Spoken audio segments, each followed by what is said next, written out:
दक्षिण अफ्रीका में रहने वाले भारतीयों के जाने माने नेता के रूप में गांधी भारतीय प्रवासियों की मांगों को ब्रिटिश सरकार के सामने रखने के लिए एक बार लंदन गए। वहां उन्हें भारतीय छात्रों ने एक शाकाहारी भोज में निमंत्रित किया। छात्रों ने इस अवसर के लिए स्वयं ही शाकाहारी भोजन तैयार करने का निश्चय किया था। तीसरे पहर 2 बजे एक दुबला पतला और छरहरा आदमी आकर उनमें शामिल हो गया और तश्तरियाँ धोने, सब्जी साफ करने और अन्य छुटपुट काम करने में उनकी मदद करने लगा। बाद में छात्रों का नेता आया तो क्या देखता है कि वह दुबला पतला आदमी और कोई नहीं, उस शाम को भोज में निमंत्रित उनके सम्मानित अतिथि गांधी थे।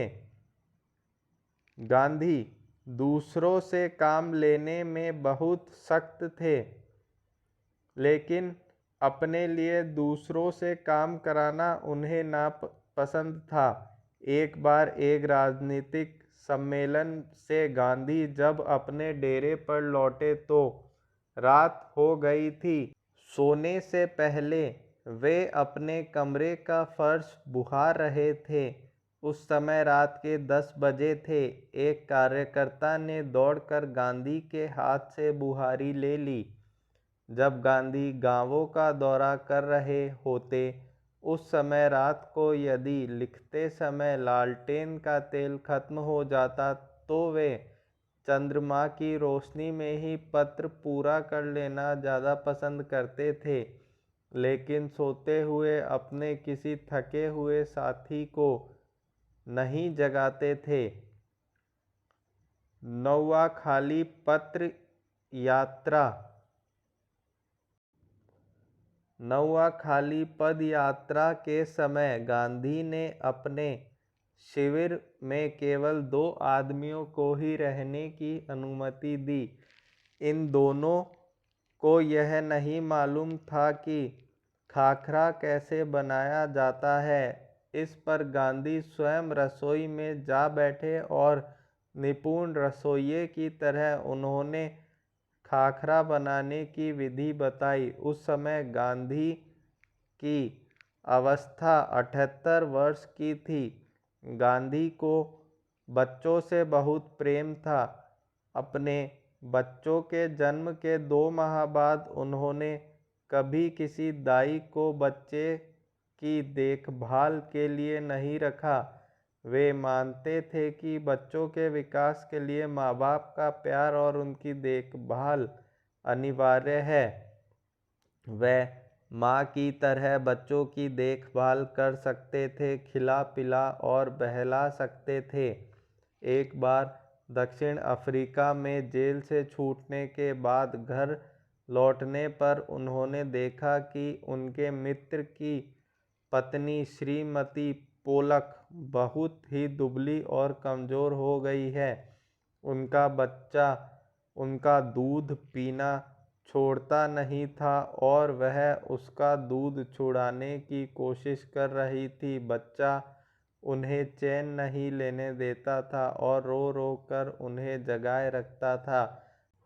गांधी जिस दिन लौटे उसी रात से उन्होंने बच्चे की देखभाल का काम अपने हाथों में ले लिया।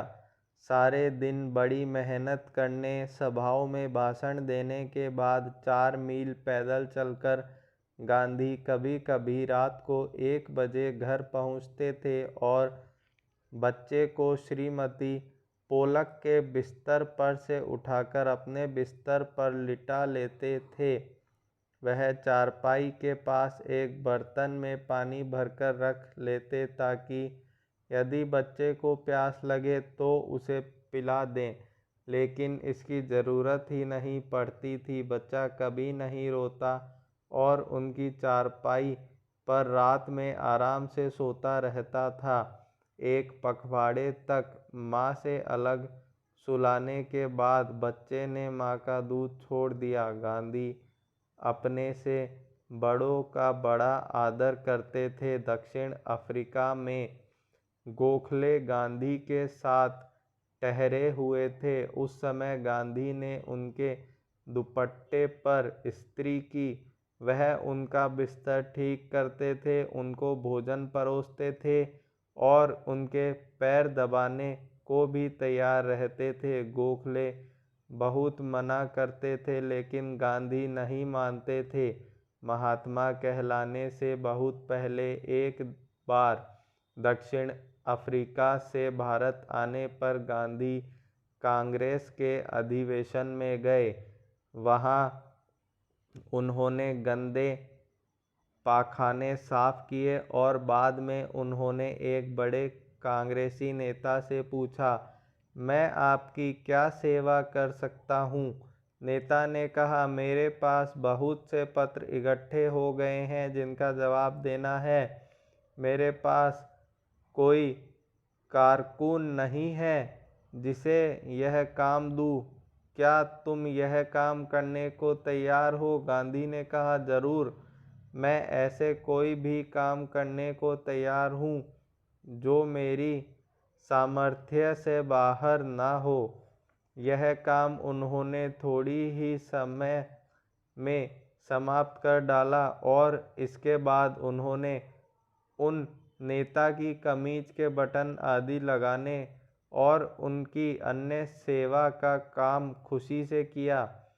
जब कभी आश्रम में किसी सहायक को रखने की आवश्यकता होती थी तब गांधी किसी हरिजन को रखने का आग्रह करते थे। उनका कहना था, नौकरों को हमें वेतनभोगी मजदूर नहीं, अपने भाई के समान मानना चाहिए। इसमें कुछ कठिनाई हो सकती है, कुछ चोरियां हो सकती है, फिर भी हमारी कोशिश सर्वथा निष्फल नहीं जाएगी।